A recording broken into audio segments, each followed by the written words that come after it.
Hey people, what's going on? My name is Schubert and welcome to Fitness Uncomplicated, where we make fitness simple for you. Today we're going to talk about how sleep improves your fitness. Let's do it.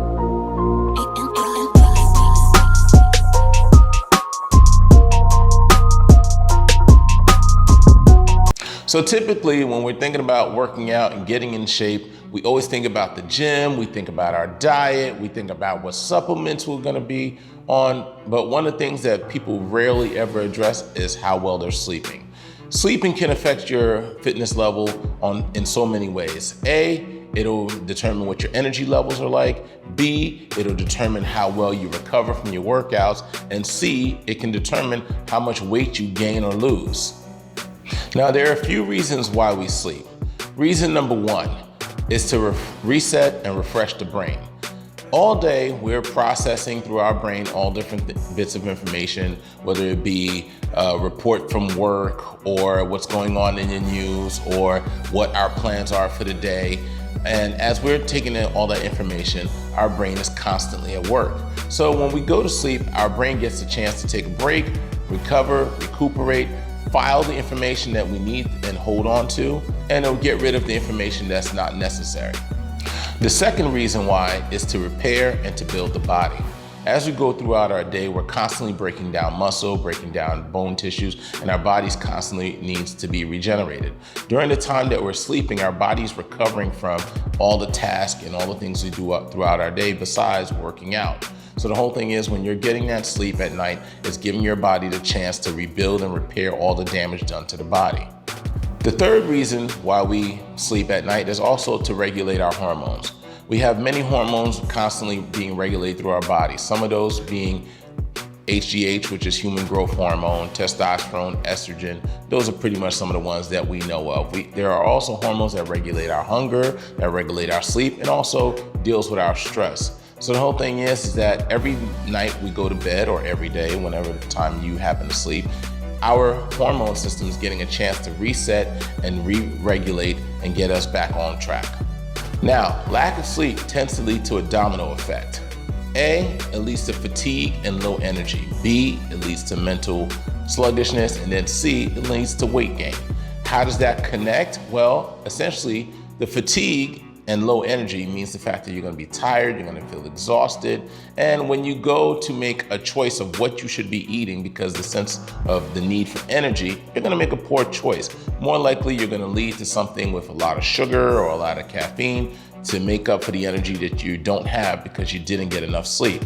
What ends up happening from there is that weight gain happens because you're making poor choices in your diet. You're looking for quick sources of energy, such as sugar and caffeine, in order to make up for the sleep that you should have gotten. Now, the benefits of getting a good night's sleep are endless, but we're gonna mostly focus on what happens with our fitness levels. Number one, getting a good night's sleep is going to help us with our mental clarity and our focus. That way, when we go to make diet decisions, or I should say nutritional decisions, we're gonna pick what's a better option for us because we're not exhausted and looking for a quick fix. The other thing is gonna also help us focus and stay disciplined in the gym so that we're gonna constantly go and do our workout day in and day out. Studies show that those that get a good night's sleep while they're training will get more out of their training.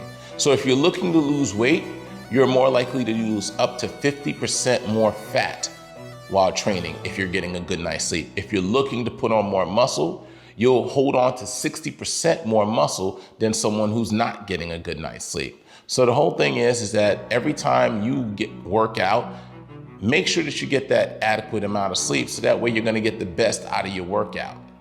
Now let's talk about getting a better quality of sleep.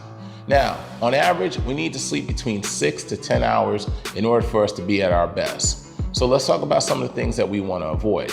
Number one, caffeine. Now, I'm a big lover of coffee and I love my morning cup, but the whole thing is there has to be a certain cutoff period during the day. So you eventually want to avoid having caffeine 8 hours or more before you go to bed. So that way it's not going to disturb your sleep and you'll be able to get a deeper night's sleep. The other thing you want to avoid before bedtime is alcohol. Now, the whole thing with alcohol, I know we go out, we party, we socialize, but you want to try to avoid alcohol 3 hours before bedtime so that way your body has enough chance to process it and filter it out before going to bed. Because the thing is, you might have a couple drinks and you might feel like you're gonna have a deeper sleep, but what ends up happening is that you suddenly wake up in the middle of the night and you're not getting that good quality amount of sleep. Now, one of the biggest parts of getting a good night's sleep is gonna be setting a bedtime ritual.